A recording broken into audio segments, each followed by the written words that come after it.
So as we are going into 2025, I want you guys to remember building a life that you love, that you fall in love with is a journey. It is not a race. All that, if it involves this person and if it involves that person, you can control that. You can't control everybody else. Hello. Welcome back to my channel. If you're new here, my name is Shaquoya Clark and I'm your grad school bestie in all things lifestyle, college, and mental health. If you're not new here, I appreciate you so much for coming back and I miss you.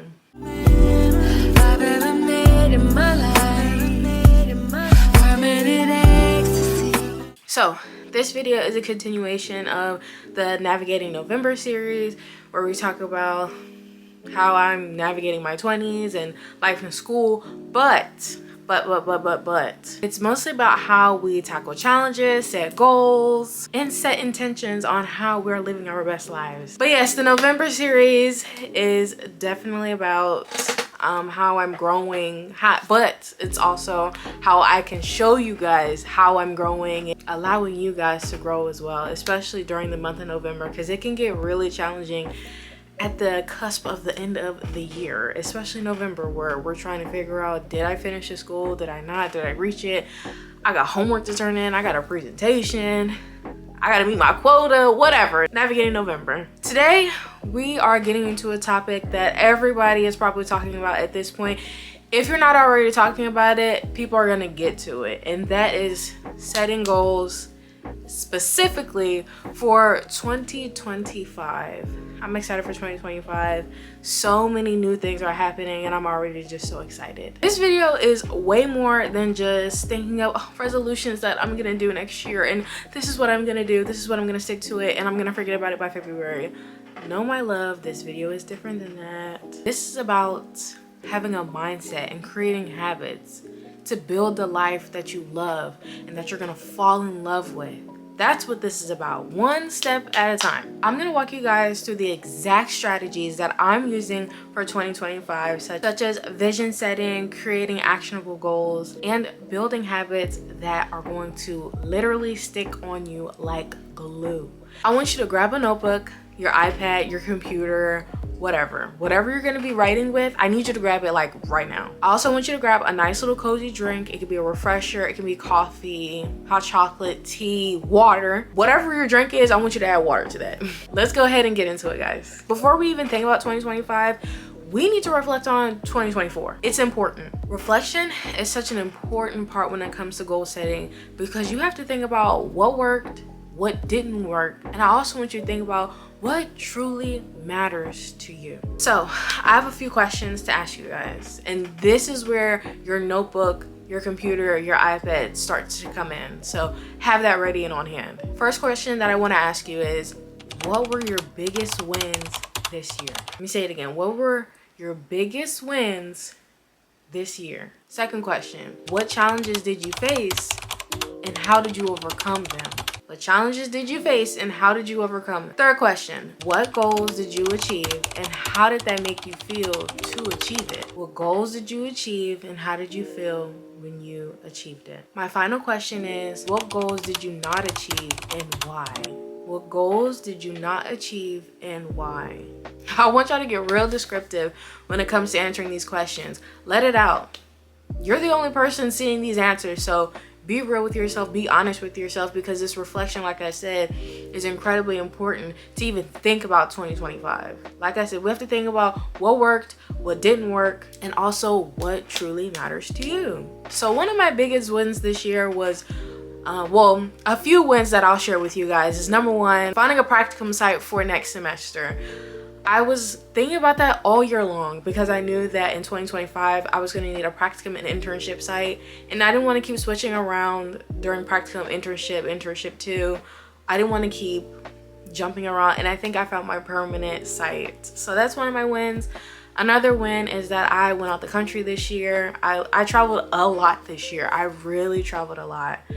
And my third win is beginning my YouTube channel. It took me forever to start this thing, but I'm so grateful that I even started it because, number one, it's a way it's an outlet for me in a way, but also I'm helping people on their journey in their 20s and in life, growing personally and in college. I don't know if you guys seen one of my shorts, but one of my shorts is about how, you know, I don't do this for the clicks, the likes, the views, although those things help me a lot and they motivate me a lot, but I do this to help you guys.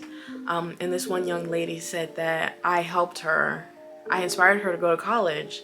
I was like, wow, me? Like, that's crazy. But anyways, that's one of my those are a few of my biggest wins this year that I wanted to share with you guys. So if you haven't already, just go ahead and pause the video and take 10 minutes to answer these questions. Be as detailed as you need to be as detailed as you want. It's gonna help you reflect on this year. That way when we reflect on this year, we can start fresh next year in 2025. So now we get to create a vision. We get to define the life that we are gonna fall in love with. We're gonna define the life that we want. A vision is like the North Star.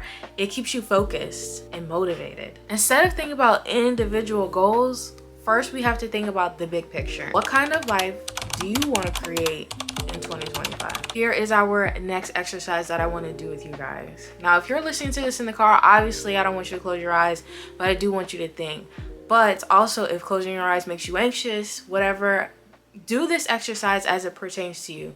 Close your eyes or don't close your eyes. Whatever helps you visualize best at this moment. So, go ahead and close your eyes if applicable. And it's December 31st, 2025.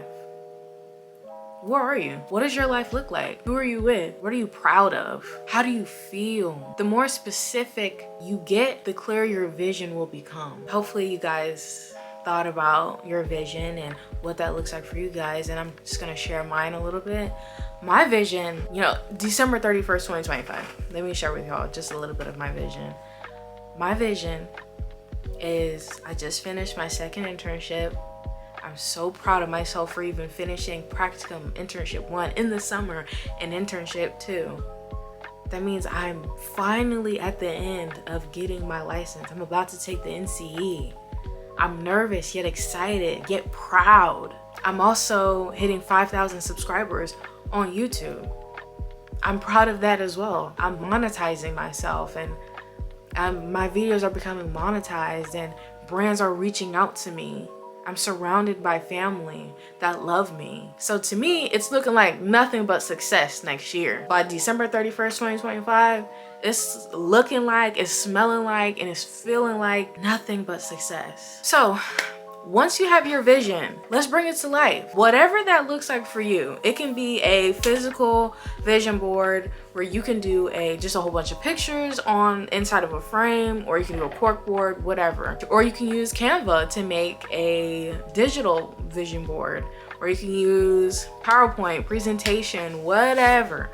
You can use magazine cutouts, you can use clip art, you can use Pinterest. Whatever it looks like for you, whatever you need to get that vision out there and physical so that you can literally see it. After you create a vision board, I want you to put it somewhere you are going to see it every single day. Make it convenient. And when I say every single day, you need to get up and at some point of the day, you need to look at your vision board and be like, am I on my way to this? So what's convenient could be in your room, in your bathroom, in your living room, wherever you're gonna see it every day. If it's digital, put it on the lock screen of your computer, your iPad, your phone, your tablet, whatever, on your TV screen. It doesn't matter. You need to be able to see it every single day so that you are reflecting and like, okay, did I get any closer to what this is looking like? Did I get closer to this today? If you guys make a vision board, I would love to see them. I have a separate email. So I'll put that like personal email in the description and y'all can send them to me or y'all can tag me in them. Most of my ads, actually all my ads on my social media is at @KoyaLOL. So I would love to see y'all's vision board if it's not too personal. Intermission. So once you have your vision, it is now time to break them down into actionable pieces. I like to think of my goals in pillars or categories. It just makes the whole process less overwhelming, if that makes sense. It also helps me be a little bit more focused, because like if I'm thinking about a whole bunch of goals, it's like, well, hold on, which one do I focus on? But some examples of like pillars or categories is going to be like career, studies, health and wellness, relationships, personal growth, finances, fun and adventure. Those are going to be like some examples, but you can definitely make your own. So under each pillar or category, you should put 1 to 3 SMART goals. Have I talked about SMART goals on this channel? But if you're not familiar with SMART goals, let me tell you what they are super quickly. A SMART goal is specific, measurable, attainable, relevant, and time-based. So you need to put 1 to 3 of those goals under each pillar or category. Some examples would be, so like under health and wellness, you can put workout 3 times a week, or you could put incorporate 1 healthy meal in my diet this week. Just make sure that your goals are SMART, they're tangible, and they're measurable. Again, SMART isn't not intelligent, but the acronym SMART. So let me give y'all an example of one of my goals under my career studies category.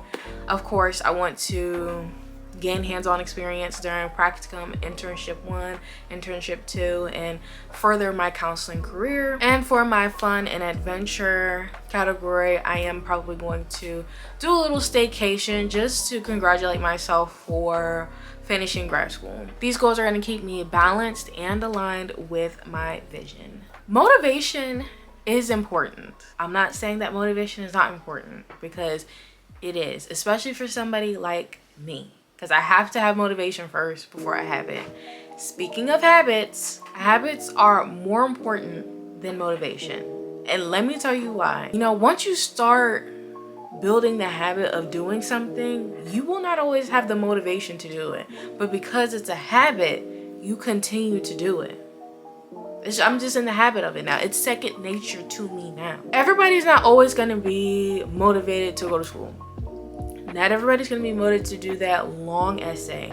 Not everybody's going to be motivated to go to work. Not everybody's going to be motivated to post 3 videos a week. But because it's a habit, you're in the habit of doing it, you just do it anyway because it aligns with your vision and it aligns with your goals. If you want to achieve your goals and become successful, you have to focus on habits that are gonna make success inevitable. It's gonna happen either way because I'm in the habit of doing this all the time. Start small. Your habits don't have to be wake up at 5 a.m. Start small and then begin to build your habits. For example, if you want to read more, start with reading 1 page a day, because you're still reading, and eventually that can go up to 2 pages a day, 3 pages a day, 4 pages a day, and that habit just keeps going and going and going and going. Reading 1 page a day is way better than reading 30 pages in 1 day, because if you read 30 pages in 1 day and you never touch the book again, you only read 30 pages. But if you read 1 page a day, that can be 31 pages in 1 month.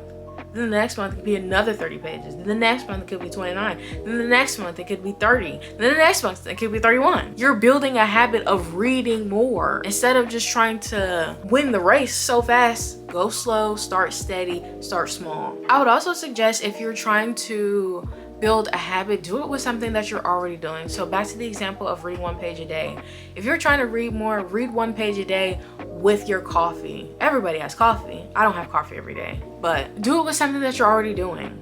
Like your morning coffee, your morning tea, after your morning jog. Pair it with something that you're already doing. So one habit that I've really gotten to this year, because I feel like I've lost all my habits, I'm gonna be real. But one habit that really stuck with me this year was a planner and a calendar. Y'all see this planner behind me? I've made plenty of videos, shorts, there are my vlogs with this planner behind me. But also my calendar on my phone is my best friend. It has saved me from missing assignments, presentations, classes. Like, if I don't have my planner or my calendar, oh my gosh, I'm lost. So I've just gotten into the habit of writing everything that I have to do in my planner or my calendar, because it's gonna show up and be like, hey girl, this is in 30 minutes. Hey girl, this is in 2 days. Hey girl, this is happening. It reminds me. And seeing this is a weekly calendar. So seeing it physically in my face and not just on my phone, I'm like, okay, this is all that I have to do this week. And then on that day, I look at it again and I'm like, okay, I completely forgot I had to do that. I'm so glad I wrote it down. Planners and calendars is a habit that I've really gotten into, and I will forever take this with me. It has been such a huge game changer for staying organized and staying motivated, and also just being on top of things. For 2025, be flexible. I encourage flexibility in everyday life, every single day. Actually, start now. Everything that I've already talked about, you should already be starting now, but you should definitely start being more flexible. Life happens. Happens. We cannot control everybody else. We cannot control the world. We cannot control what is what, when is when. We can't control any of that. We can only control us in our own life, what we say, what we do, where we show up at, how we show up for ourselves, all that. If it involves this person and if it involves that person, you can control that.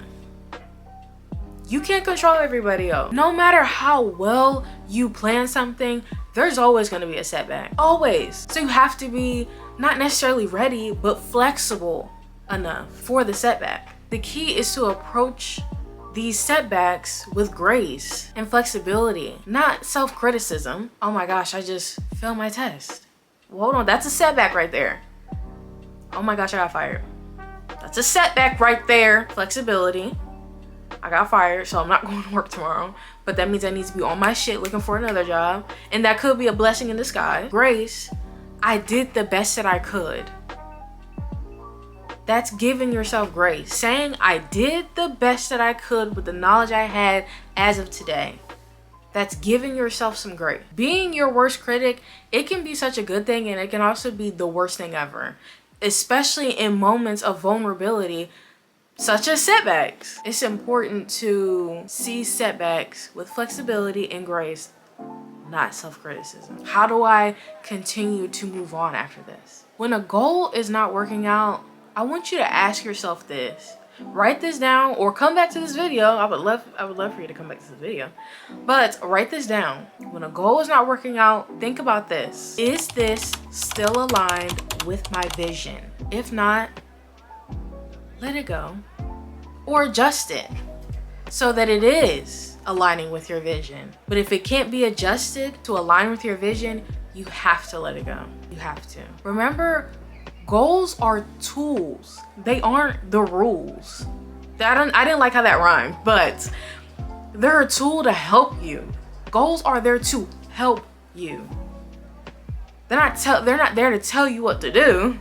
They're there to help you. They're there to guide you to success, to your vision. That's why they're able to be flexible. That's why they can change. That's why they can be adjusted. That's why they can be erased. Goals are there to help you. They are not rules. They are not set in stone ever. Ever. Because if they're not still aligning with your vision, they need to be adjusted or they gotta go. A good example of this is when I was trying to wake up at 5 in the morning every single day during the week. Every day. Why? Why would I need to wake up at 5 in the morning every day? Granted, it gives me a lot of time to do some things, but that makes me miss out on sleep. Spoiler alert, it didn't work. So what I did was, I just got up 30 minutes earlier than I usually do. Life changed. Life changed. I swore up and down I was gonna get up at 5 in the morning every single day, get all this work done, then by 12 o'clock I was gonna go back to sleep. No. See how the goal was waking up at 5 in the morning. Not only was it exaggerated, but it didn't help me align with my vision. But you see how my goal was unattainable. So I adjusted it and I moved on. That's how easy it is. The last thing that I want to say is celebrate your wins. Does not matter how big or small your wins are. Every win deserves some type of celebration. It keeps you celebrating, keeps you motivated. It shows you that growth is happening. Maybe you turned in an assignment early. Maybe you got a new job. Maybe you got an A+ on an assignment. Maybe you got your driver's license. Maybe you saved an extra $50 this month. Maybe you hit a personal best at the gym. These are all wins worth acknowledging. If you don't acknowledge them, then it's like you're not seeing the growth. You're not even praising yourself. If you don't praise yourself, why would anybody else? For me, my small wins, I treat myself to like just a little small treat, like a coffee or a cookie. Like this past week, me and my boyfriend, we both had presentations kind of close to each other. And I was like, let's just go get cookies to celebrate our presentations. We did it because we were both nervous about it. We did it and we passed. Now, the big wins, such as ending the semester. This semester, the semester's not even over, by the way. I got myself an OLED Nintendo Switch. Why? Because I deserved it. I deserved it. This was the hardest semester of my life, academically. Those are some examples of how I treat myself when I see personal growth, how I celebrate my wins, whether big or small. They're always being celebrated over here, and I encourage you guys to celebrate all your wins. It also gives you something to look forward to. Like, you work almost twice as hard. It's like, okay, well, if I get an A, I'm gonna get a coffee for this. Or if I save an extra $50, like, that makes me feel confident that I'm moving towards my vision. So as we are going into 2025, I want you guys to remember, building a life that you love, that you fall in love with, is a journey. It is not a race. It is a journey. It's never a race. If you rush to do something, it's almost never good. Never. Not sure if anybody is religious, but we are always on God's time, but we are never on our own time. But anyways, you have to enjoy the journey. The end result is a bonus. The end result, being perfect, is a major bonus. But the journey is what people miss the most. Nostalgia is about missing the journey, never the end result. Never. You never say, oh, I miss graduation. No, people say, I don't know if people said that they miss high school, but there are some people that miss college because of the journey that they went through. Enjoying the end result is a bonus. People miss the journey more than anything. It is always about the progress that you're making. It's never about how perfect it is. People see the beauty in ups. What may be a mess up to you may be perfection to somebody else. It's never about perfection though. It's always about how you're continuing to get better and how you're getting closer to your vision. Setting goals is only the beginning. It's only the tip of the iceberg. It is only just the beginning. What really matters is how you show up for yourself every single day. So starting today, how are you gonna show up for 2025 you? I want to thank you guys so much for watching this video. I am getting so close to 100 subscribers. I'm kind of excited. I hope that I hit 100 subscribers before the end of the year, but if not, that's okay. Thank you guys so much for being here. Thank you so much for watching this video. If you liked this video, go ahead and give it a like, and go ahead and subscribe to this channel so you don't miss out on any other mental health, lifestyle, self-help, motivational videos. If you would like to share, go ahead and leave a comment saying, you know, what is one of your goals for 2025? I want us all to be motivated and inspired. Let's dream big and let's go ahead and make all of our visions happen. I'm gonna see you guys in the next video. Bye.